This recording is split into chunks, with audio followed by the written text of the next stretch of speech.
ఈ అక్టోబర్ వరకు రైతు భరోసా రాని 3 ఎకరాల లోపు రైతులకు అంటే పెండింగ్లో ఉన్న రైతు భరోసా నిధులు అనేవి ఈ వారం విడుదల కాబోతున్నాయి. అలాగే యాసంగి రైతు భరోసా కూడా రాబోతోంది అనే ఈ వీడియో వివరాల్లోకి వెళ్ళే ముందు వార్తా విపణి అనే ఈ ఛానల్లో ప్రభుత్వ పథకాల వార్తల్ని ఎప్పటికప్పుడు తెలుసుకునేందుకు దీన్ని సబ్స్క్రైబ్ చేయడంతో పాటే బెల్ను ట్యాప్ చేసి ఆల్ నోటిఫికేషన్లు అనే ఆప్షన్ను ఎంచుకోండి ఫ్రెండ్స్. అలాగే ఈ వీడియోను లైక్ చేయడము, షేర్ చేయడం కూడా మర్చిపోవద్దు. మీకు థ్యాంక్స్.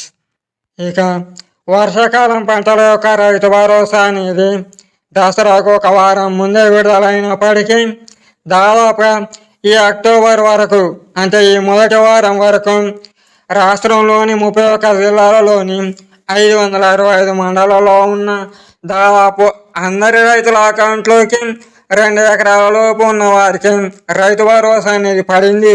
అయినప్పటికీ ఎవరికైనా సాంకేతిక లోపాలు కానీ కొత్తగా పట్టాలు తీసుకొని అంటే ఇంతకుముందు చెప్పినట్లుగా ఏది వారు ధరణి పోర్టల్లోను అలాగే భూభారత పోర్టల్లోను వారు అప్లై చేసుకొని కొత్తగా రైతు భరోసా తీసుకునే రైతుల లిస్టులో ఉన్నట్లయితే వారికి 3 ఎకరాలు అయినా 2 ఎకరాలు అయినా పెండింగ్లో ఉన్న రైతు భరోసా అనేది ఈ వారం పడే అవకాశం ఉంది. దాదాపుగా దసరాకు ముందు పాత అర్హులకు మాత్రమే 2 ఎకరాల లోపు అంటే రైతు భరోసా ఇచ్చారు. కొన్ని చోట్ల ఏది 3 ఎకరాల రైతులకు కూడా రైతు భరోసా ఇచ్చారు. అయితే ఇది ఎకరానికి 6,000గానే ఉంది. ఏది కాంగ్రెస్ ప్రభుత్వం అనేది ఎన్నికల హామీల్లో భాగంగా 15,000 రూపాయలు ఎకరానికి ఇస్తానని చెప్పినప్పటికీ ఈ 2 సంవత్సరాలలో అది జరగలేదు. అయితే ఈ వర్షాకాలం పంటల నుండి ఎకరాకు 15,000 ఇస్తామని మంత్రి తుమ్మల నాగేశ్వరరావు మీడియాతో చెప్పారు. అలాగే 5 ఎకరాల లోపు ఉన్న రైతులందరికీ రైతు భరోసా అనేది ఖాయమని చెప్పినప్పటికీ దాదాపుగా ఇది దసరాకు ముందు 2 నుండి 3 ఎకరాల లోపు రైతులకు మాత్రమే అంటే ఈ రైతు భరోసా అనేది వారి అకౌంట్లోకి జమ అయింది. అయితే ఇప్పటికీ పెండింగ్లో ఉన్నట్లు కొన్ని చోట్ల రైతులు ఆందోళన వ్యక్తం చేస్తున్నారు. ఏది ఏమైనా ప్రస్తుతం ఈ వారంలో ఈ మంత్రి తుమ్మల నాగేశ్వరరావు గారు దసరాకు ముందే చెప్పారు యాసంగి రైతు భరోసా పెండింగ్లో ఉన్న రైతులకు ఈ అక్టోబర్ మొదటి వారంలో వారి అకౌంట్లోకి ఆ నిధులను జమ చేస్తామని అవి ఎకరాకు 6,000 రూపాయలే ఉంటుందని చెప్పారు. అయితే ఈ వర్షాకాలం పంటల గురించి అయితే దాదాపు రైతులందరూ ఎకరాకు 15,000 రూపాయలు వస్తాయని ఆశించినప్పటికీ దసరాకు ముందు విడుదల చేసిన రైతు భరోసా అనేది ఎకరాకు 6,000గానే ఉంది. ఏదేమైనా ఈ సమయంలో అంటే దసరాకు ముందు రైతు భరోసా ఇవ్వడంతో కొంతమంది ఈ దసరాకు ముందే పంటలు వేస్తున్నారు. మిరప తోటలు కావచ్చు, పత్తి తోటలు కావచ్చు, ఇంకేమైనా కావచ్చు. అలాంటి వారికి పంట పెట్టుబడి సాయం అనేది ముందుగానే అందినట్లు అవుతుంది.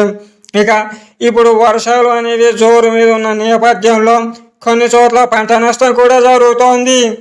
అంటే ఈ యాసంగి రైతు భరోసా విషయంలో వారు పెండింగ్లో ఉంచిన రైతులతో పాటే పంట నష్టపరిహారం విషయంలోనూ కొంతమందికి పెండింగ్లో ఉంచారు.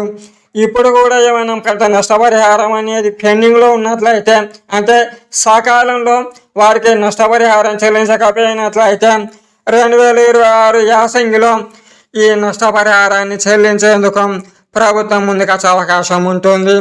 కాకపోతే ఇప్పుడు రైతు భరోసా అనేది ఎకరాకు 6,000 కాబట్టి అప్పుడు కూడా ఇటువంటి విషయంలో ఏ మాత్రం తేడా ఉండకపోవచ్చు.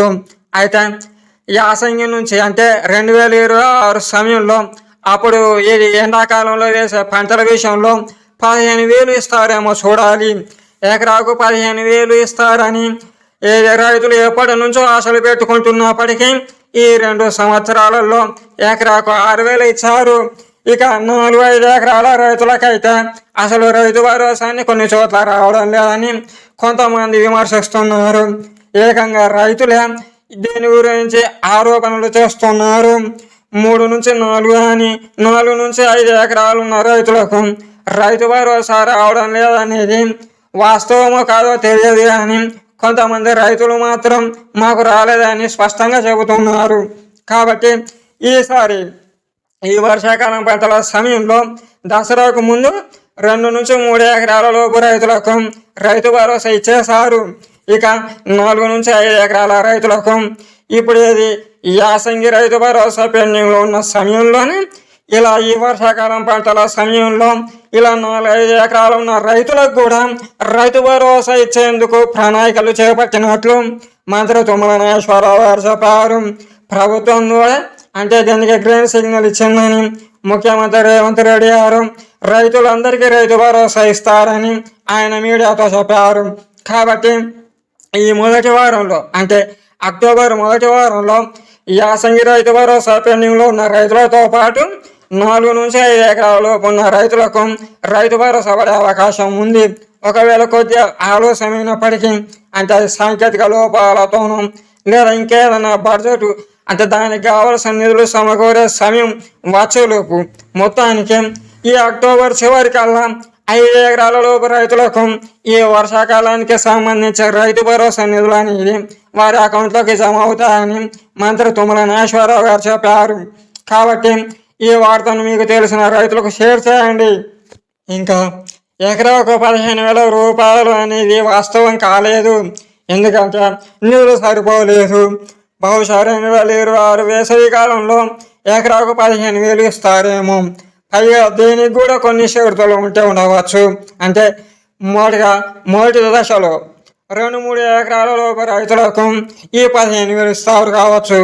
కానీ మంత్రి తుమ్మల నాగేశ్వరరావు గారు మాత్రం మేము ఇచ్చిన హామీ ప్రకారము రైతులందరికీ ఎకరాకు 15,000 రూపాయలు ఇస్తామని ఆయన చెప్పారు. ఈ వర్షాకాలం పంటల ముందే చెప్పారు. కానీ వర్షాకాలం పంటల సమయంలో ఎకరాకు 6,000 ఇచ్చారు. దాదాపుగా 2026లో ఇది జరిగే అవకాశం ఉండొచ్చు. కొన్ని పథకాల విషయంలో మార్పులు వస్తున్న నేపథ్యంలో అంటే నిధుల మీద ఫోకస్ పెట్టిన ప్రభుత్వం అనేది బడ్జెట్ను సమకూర్చుకొని అలాగే పెట్టుబడుల ద్వారా ఏ రాష్ట్రానికి వచ్చే పెట్టుబడుల ద్వారా వచ్చే నిధులను సమకూర్చుకొని దాదాపు 2026 నుండి ఈ రైతు భరోసా విషయంతో పాటే ఆసరా పెన్షన్లు కావచ్చు, అంటే చేయూత పెన్షన్లు కావచ్చు, మహిళలకు మహాలక్ష్మి పథకం కింద 2,500 రూపాయలు కావచ్చు, ఇటువంటి పథకాల విషయంలో ఏదైనా మార్పులు చేసి అంటే ఎన్నికల హామీల్లో భాగంగా వారు ఇచ్చిన హామీల ప్రకారము వారి హామీలు నిలబెట్టుకునేందుకు అంటే చేయూత పెన్షన్లు దివ్యాంగులకు 6,000, వృద్ధులకు 4,000, అలాగే ఇంకా మహాలక్ష్మి పథకంలో మహిళలకు అంటే అర్హులైన మహిళలకు 2,500 రూపాయలు నెలకి ఇవ్వడము ఇలాంటివి చేస్తారు కావచ్చు. అంటే వీటితో పాటే ఈ రైతు భరోసా విషయంలోనూ 15,000 రూపాయలు ఇస్తారు కావచ్చు. చూడాలి. ఇక ప్రస్తుతానికైతే యాసంగి రైతు భరోసా పెండింగ్తో పాటు 4-5 ఎకరాల లోపు రైతులకు ఈ మొదటి వారం నుండి ఈ నెల చివరిలోపు రైతు భరోసా పడే అవకాశం ఉంటుంది. కాబట్టి ఈ విషయాన్ని ఈ వీడియోను మీకు తెలిసిన వారికి షేర్ చేయండి. అలాగే వార్తా విపణి అనే ఈ ఛానల్లో ప్రభుత్వ పథకాల వార్తల్ని ఎప్పటికప్పుడు తెలుసుకునేందుకు దీన్ని సబ్స్క్రైబ్ చేయడంతో పాటే బెల్ను ట్యాప్ చేసి ఆల్ నోటిఫికేషన్లు అనే ఆప్షన్ను ఎంచుకోండి ఫ్రెండ్స్. అలాగే ఈ వీడియోను లైక్ చేయడము, షేర్ చేయడం కూడా మర్చిపోవద్దు. మీకు థ్యాంక్స్.